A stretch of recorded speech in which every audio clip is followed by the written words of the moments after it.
Hai teman-teman, nama saya Brandon Dewani, NPM 186217707, mahasiswa Universitas Siapis Papua, Prodi Sistem Informasi. Ini adalah tugas UTS dari mata kuliah Jaringan Komputer. OSI. Apa itu OSI? OSI atau Opening System Interconnection atau OSI layer adalah susunan atau kerangka jaringan yang diimplementasikan melalui protokol jaringan dalam 7 lapisan berbeda. Kali ini kita akan mencoba membandingkan masing-masing lapisan metode OSI dengan memahami bagaimana mereka berinteraksi satu sama lain. Jika kalian bertanya, apakah fungsi dari ketujuh OSI layer tersebut, maka kalian tidak akan menemukan jawabannya secara sempurna. Sejatinya 7 layer OSI ini hanyalah sebuah konsep dan teori memetakan sebuah sistem dalam jaringan, sedangkan fungsinya berbeda-beda untuk setiap layer OSI yang bersangkutan. Siapa yang mencetuskan OSI layer? Yang mencetuskan OSI layer adalah ISO atau International Organization for Standardization. Yang pertama kali mengembangkan metode OSI atau Opening System Interconnection ini adalah The International Standard Organization atau ISO dengan cara membagikan komunikasi jaringan menjadi 7 lapisan. Lapisan 1 sampai 4 dinamai lapisan bawah, dan di mana mereka berperan besar untuk memperhatikan pergerakan data di jaringan, serta lapisan 5 sampai 7 disebut lapisan atas, yang berperan mendistribusikan data yang lebih luas lagi, bisa keluar jaringan juga. Sistem jaringan pada metode OSI layer berfungsi dengan suatu prinsip dasar. Setiap lapisan menangani pekerjaan spesifik dan kemudian meneruskan data ke lapisan berikutnya. OSI layer disebut sebagai lapisan karena memang model referensi OSI ini diciptakan berlapis-lapis. Lapisan-lapisan pada OSI layer ini dibuat dengan tujuan agar setiap paket data dalam sebuah jaringan bisa lewati layer tersebut sebelum pada akhirnya bisa saling terkoneksi. Berikut ini adalah ketujuh lapisan layer OSI. Yang pertama adalah physical layer. Yang kedua ada data link layer. Yang ketiga network layer. Yang keempat transport layer. Dan yang kelima ada session layer. Yang keenam ada presentation layer. Dan yang terakhir adalah application layer. Yang pertama physical layer. Apa itu physical layer? Layer pertama adalah physical layer. Sesuai dengan namanya, physical layer berarti merupakan lapisan yang berhubungan dengan fisik. Layer physical ini berhubungan erat dengan fungsi prinsipnya dengan merupakan layer yang paling dekat dengan hardware alias perangkat keras jaringan secara fisik. Fungsi physical layer. Yang pertama mendefinisikan media transmisi jaringan, yang kedua mendefinisikan metode persinyalan, yang ketiga sinkronisasi bit, yang keempat mendefinisikan arsitektur jaringan, yang kelima mengaplikasikan topologi jaringan, yang berikutnya melakukan proses pengkabelan, dan yang terakhir mengidentifikasi LAN card atau INC dalam bekerja dengan gelombang radio. Yang berikutnya ada data link layer.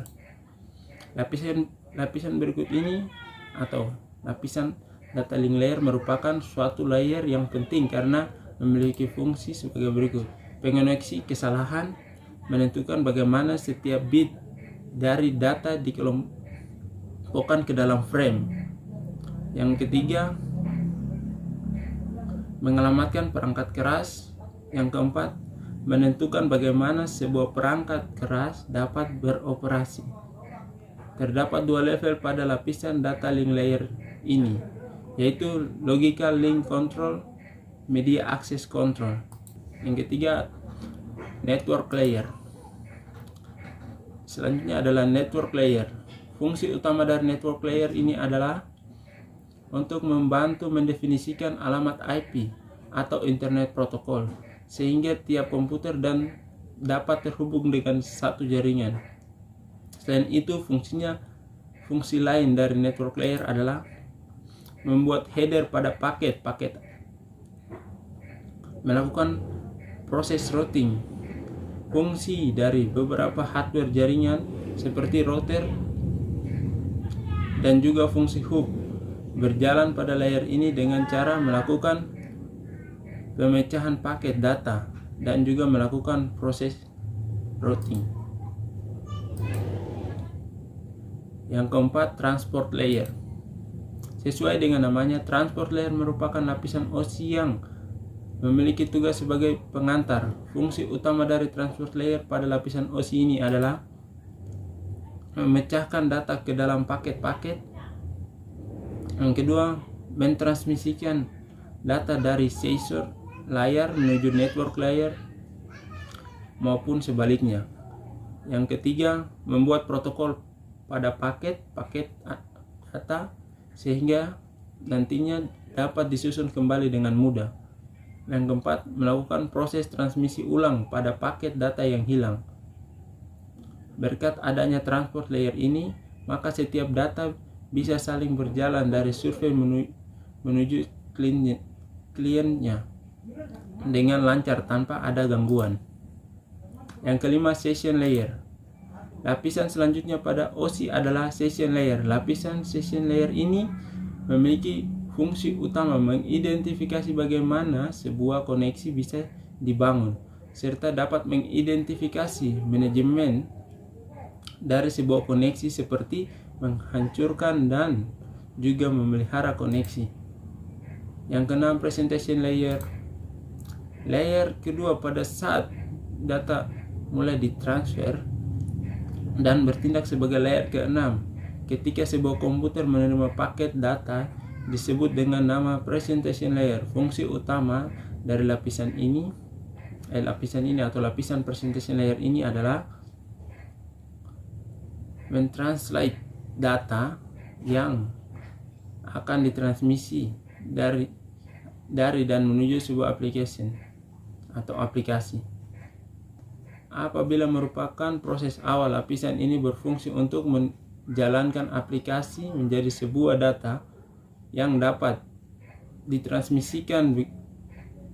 Begitupun sebaliknya, ketika memasuki proses akhir, presentation layer akan menerjemahkan data ditransmisikan ke dalam aplikasi. Protokol pada layer presentation. Berikut ini adalah beberapa protokol pada lapisan layer presentation. Ada record, software visual network complete, remote desktop protocol.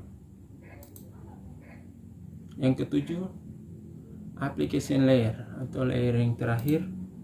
Application layer merupakan lapisan yang pertama pada saat sebuah data mulai ditransfer dan merupakan lapisan terakhir yang dilewati begitu komputer klien menerima data tersebut.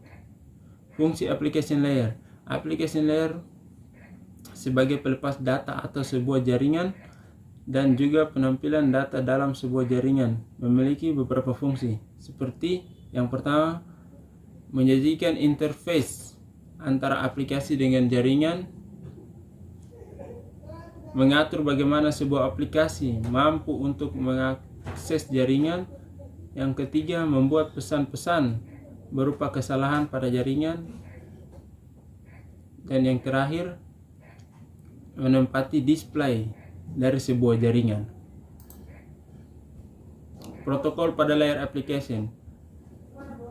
Ada beberapa protokol yang ditempatkan pada lapisan application layer ini, yaitu HTTP, SMTP, dan NFS. Itu adalah ketujuh lapisan layer yang terdapat di dalam sebuah model referensi OSI. Setiap paket data yang ditransmisikan melalui jaringan nantinya akan melewati layer-layer tersebut sebelum akhirnya terkoneksi satu sama lain. Itu saja dari saya, sekian dan terima kasih.